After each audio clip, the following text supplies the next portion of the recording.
Una sa tanan, nagpasalamat ko sa mga subscribers nga nadugang. Doon ay tulo ka subscribers nga nadugang sa akong YouTube channel. Dahang salamat kanyo mga bro. God bless us. So karon arito sa mga hubad na pod sa mga damgo. Higal kung bation ka ba o kagana sa pagkikilawas mo ni siya. Kung magdamgo kang gibati og kahigal og buot kang makikilawas sa atbang nimong sex, makaangkon kag kapakyasan sa imong gilaraw. Higda kung ang dalaga o litaw nga magdamgo nga naghigda og magtinandayay, way kahulugan ang maong damgo kay bunga lamang kana sa kahambon. Kung maghigda kang nga way sinina, mawad-an kag mga mahal nga butang, laki pa ay mong uyab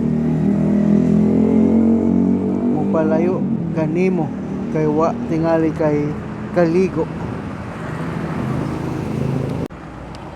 Hilamos kung ikaw manghilamos sa imong damgo, imong masulbad sa labing madali ang imong mga problema. Kung ang dalaga manghilamos sa tin-aw nga tubig, makabaton og buotan nga hinigugma. Kung malubog ang tubig nga gihilamos o litawhan sa minyo, kung litaw ang manghilamos sa tubig nga lubog, kabgan siya bayot. Hilaw nagahulugan sa kagulanan, kasakit o kapag pagduha-duha. Kanon ang prutas, kung kanon ang prutas nga hilaw og aslom, makatagamtam ka sa mga kapakyasan o mga kagulanan. Ang imong uyab manguyab og lain. Hinog kalipay og kauswagan ang bisan unsang matang sa hinog nga prutas. Kung kanon utamis ang utamisan ang nagdamgo, magmalipayon siya sa paghigugma o pagsinabtanay sa magtiayon. Hus kung mamisbis ka sa tanaman nga napuno sa kabulakan ginamit ang hus, makabaton kag bag-ong higala o hinigugma. Kung mugamit kag tubig gikan sa hos aron sa pagpaong sa kalayo, mo travel ka sa layo nga dapit, kasagaran abroad. Hotel, mo travel kag makaangkon og kaaswagan, malipayon sa paghigugma kay makauyab og tarong, dili adik-adik.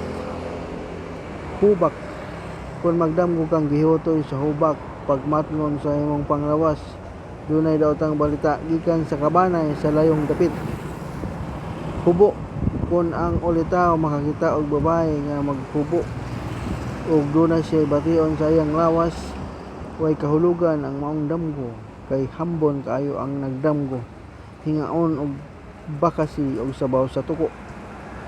Huwis, kung imong makita ang usa ka huwis sa iyang sala, mulampos ka sa imong gipangandoy, bisan pa man dunay mobabag sa imong agianan. Kung hukman ka sa huwis kay nakasala, pagbantay sa imong mga lakang nga dili matumpawag sa kadautan. Hugaw sa tawo nga tibuok o gahi, magkahulugan sa daghang kwarta ang moabot kanimo.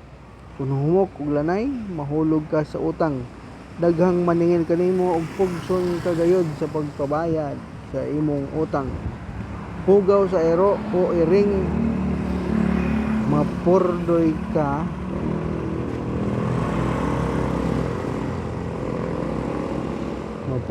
sa imong negosyo. Hugaw sa palibot, nagahulugan sa panaglali sa silingan, away sa asawa og bana nga kun dili mahilot, musangko sa panagbulag. Hulmahan, pangandoy nga dunay katumanan, pasalig ug panumpa nga dunay pagkamatinud-anon. Hulmigas, mga hulmigas imong damgo nagkahulugan sa kapakyasan o kapildihan.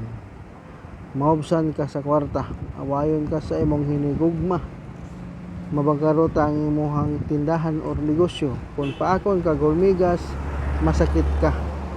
Humay, bisan unsang matang sa humay ang imong madamguhan, nagkahulugan sa malampuson nga travel. Labi na gyud sa laing kanasuran. Kung dili ikaw ang nagdamgo ang mo travel, anaay sulod sa imong banay ang makagikan sa layong dapit. Hunas nakaulugan sa kawadon og kanihit. Malkansi ang imong negosyo. Magkanam og kabugnaw ang gugma sa imong uyab kay wa kay pagtagad sa imong lawas, wa kay kaligo ug way panudlay. Hunsoy, kung dunay aso nga imong makita sa imong damgo, dunay maabot kanimong maayong balita o kaabunda sa kwarta. Umintuhan ka sa imong sweldo. Kung babae ang tangag sa hunsoy, pulos libak ang maangkon o madawat. Pangayaban pa sa minyo og palakero. Kana lang usa karong adlaw. Daghang salamat sa mga nagsunod sa YouTube channel ng Radyo More.